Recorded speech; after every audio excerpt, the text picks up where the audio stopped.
bega na hano umuntu azotamba gatarika agasangamo ya midiho myiza kumbura mu gahinyanyura canke ni handi nyine mazoba ari guhimbaza gusa guhimbaza rero nta kuryoherwa burimo aho gutambuka tarika kabisa oya umunezero wacu uva mu ijambo ry'Imana umunezero wacu uva mu muco ijambo ry'Imana ritubwira ivyo mwita imibabaro Kristo yarababajwe kugira ngo twebwe turonke ubuzima guhimbaza Imana burya ivyo mwita gospel sinzi ko ari ivyo gospel nibihe gospel n'ubutumwa bwiza ubutumwa bwiza mu Burundi buravugwa ubutumwa bwiza mu Burundi burashikirizwa ahantu hose mu mashengero atandukanye rero ashaka kumbaza ati indirimbo za gospel himbaza Imana kandi ziri mu ditandukanye kuno musara bari mu afrobeat hari mu piano aba haperi barapa kabisa burya nivyo je nkunze kuvuga ko muraba hatariho burya nkunze kuvuga ko mukunze kuraba hatariho umuziki wa gospel uri mu ishengero cyambere sinzi ko ari kibazo ariko muri gospel mu Burundi agenda kunda kwirabira mu ishengero niho dufite aba worship leaders abaririmbyi beza aba musiciens beza ushobora gusanga aba pianiste batanu mu ishengero rimwe nta hantu ushobora kubisanga muri East Africa. Yes, welcome ladies and gentlemen, muraho murakomereza rakomeze neza muri hose mwiriwe canke muramutse bivanye naho muhereye. My name is Frank the answer just nko mwaturi ku kibuga c'indege aho tuje kwakira Fabrice Nzeyimana ahaje mu giteramo kidasanzwe Hosanna celebration yesgiye kuba kuri uyu wa Mungu. Yes, ni kuri kwa Johnson. Yes, maze kumenya vyinshi bitandukanye muri kino kiganiro tuje kumwakira haza kutubwira vyinshi bitandukanye ndetse nahasanzwe akora ibikorwa vyiwe mu gihugu cy'u Rwanda. Asante sana gumana natwe amatumuyagira. Yes, ubwo rwari rumeze gute gushika mu gihugu cy'u Rwanda gushika mu Burundi? 25 igenda simbegeye cyane twagenze neza turashimira Imana ariko igihe cyose umuntu avuye ahantu agashika ahantu kubishimira Imana kuko hari n'abagenda iminota 3 bashika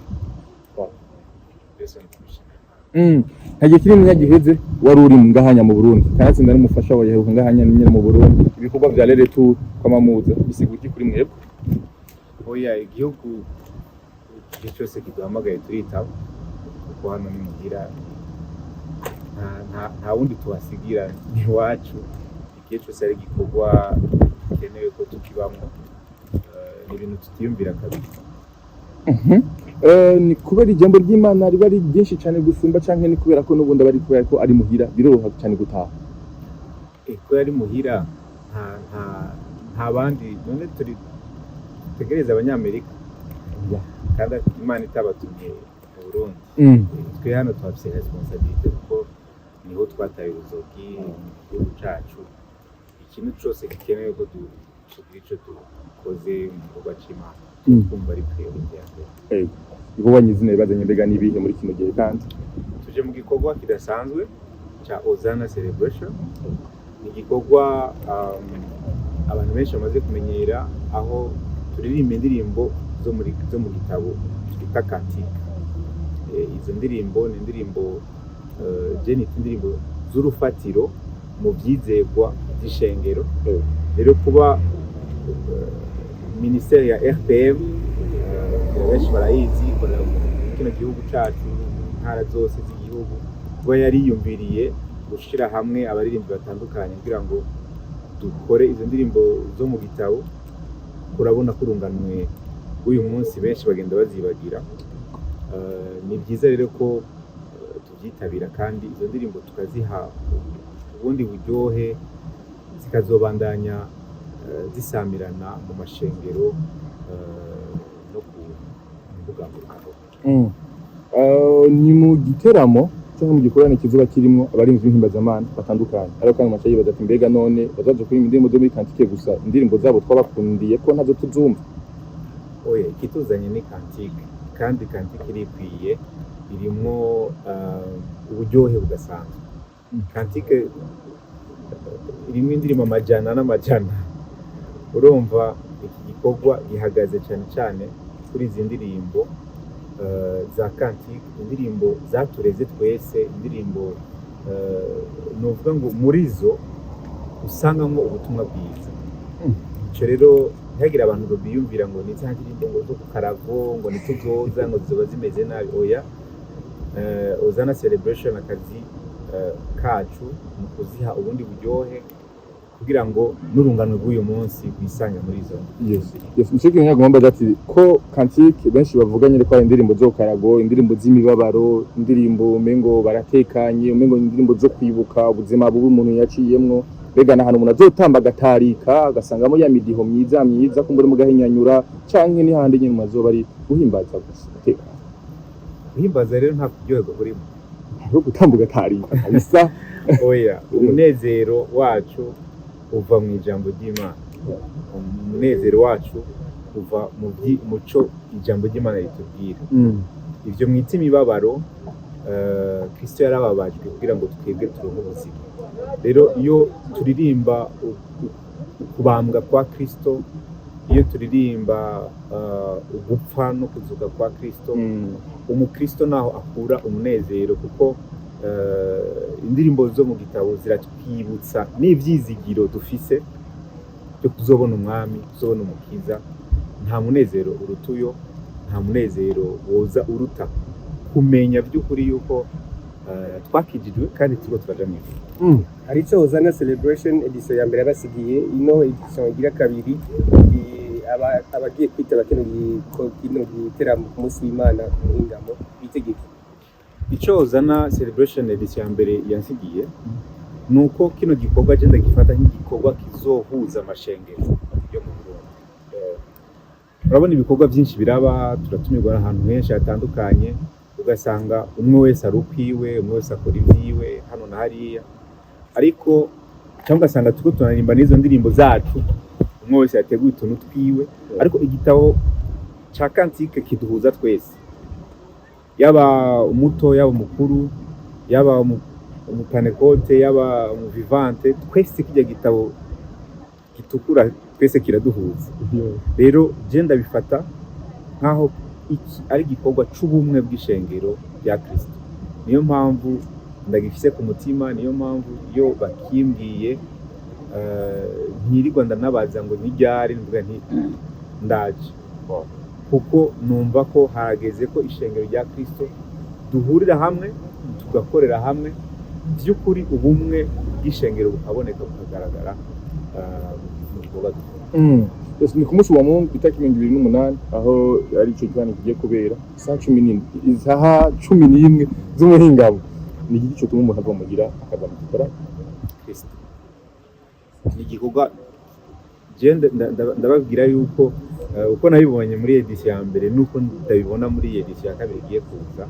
Urabona hagenda hiyongera ko n'abandi baririmbyi bashasha tutabonye muri edition ya mbere, ariko ndashaka kubabwira ngo iki ni igikorwa cyuzuyemwo by'ukuri Kristo.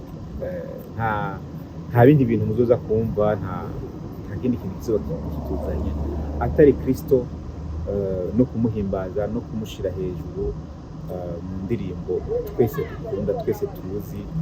Ntuzoza ngo ube umushitsi wumva indirimbo umenga ntazuzi, uko biri kose uzomaze kuyumva ahantu, rero bizokorohera kuririmba.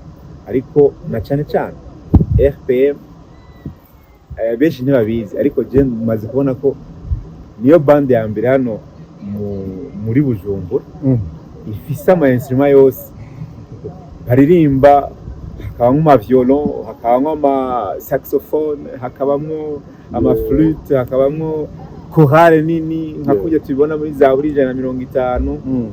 Rero sinzi impamvu ahubwo abamenyesha makuru mutavuga ibikorwa bya RPM, kuko n'ahantu bafise aba musiciens, bafise abaririmbyi bonyene biyigishiriza kandi bakore ibintu ahantu henshi bidakunze kuboneka, ariko ugasanga kubera kure baba bagiye mu ivugabutumwa Makamba, bagiye mu ivugabutumwa za Cibitoke n'ahandi. Nobasaba ahubwo mwebwe abamenyesha makuru kuza murakurikira ibyo bikorwa, munabereke izo bande bafise nziza zikora n'imiziki. Ati kizora kibazanye ni Yesu gusa, utazi uwo mu Yesu nawe ni iki kizomuzana, ni igiko mubwira. Utazi Yesu nawe burya abantu bose begera Yesu siko baba bamuzi. Utazi Yesu amenya ibyo akora, Yesu arakiza.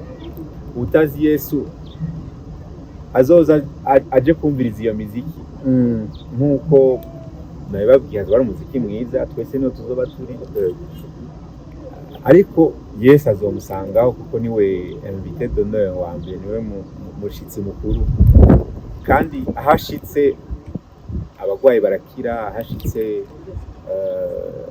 abatabona barabona, ahashitse abataye ivyizigiro barabironka, ahashitse ni byinshi. Yesu ninde muntu atumwifuza?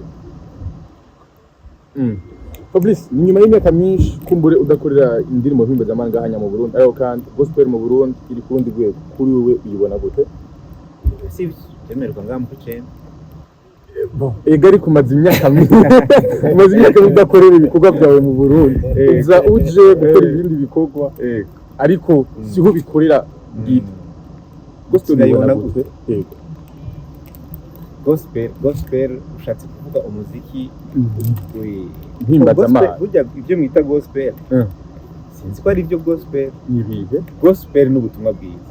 Ubutumwa bwiza mu Burundi buravugwa, ubutumwa bwiza mu Burundi burashikirizwa ahantu hose mu mashengero atandukanye.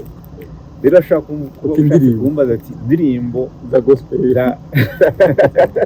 mpimbazamananga kandi ziri mu ditandukanye, kuno musaraba ari mu afrobeat, hari mu piano, aba raperi barapa kabisa. Burya nivyo je nkunze kuvuga ko muraba hatariho.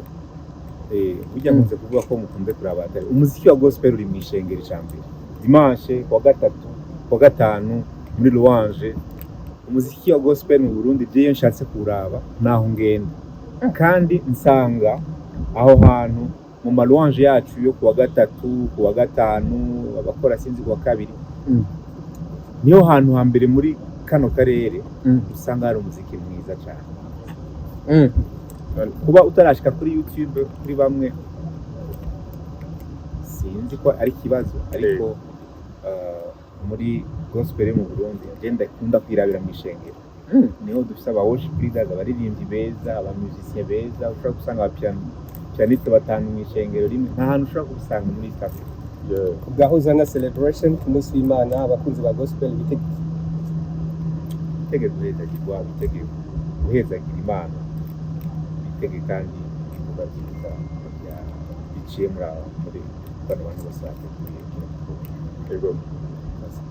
Je burya nyuma wobwira abakunzi b'ijambo ry'Imana niri duhurire mu gikorwa cya Hosanna celebration ndetse Imana. Yego, na cyane ndabwira nk'abantu baba mu makati yo muri sud bataratembera muri nord, niko kajyo muze twese. Naje zoba rubwa mbere ngiye kuririmbira hariya, ndumva zoba rubwa mbere ndo ndahashitse twaronso, ariko ndatumira abantu bose mu gisagara muze duhure twerekane ubumwe bw'ishengero, duhurire hamwe twese. Yes, tugushimiye cyane gose. Murakoze. Yes, twibutsa cyane abariko dukurikirana igiteramo kizobera kwa Johnson ni mu Gasenyi kugira ngo mushobore kwakira umwami Yesu mu buzima bwanyu. Asante sana.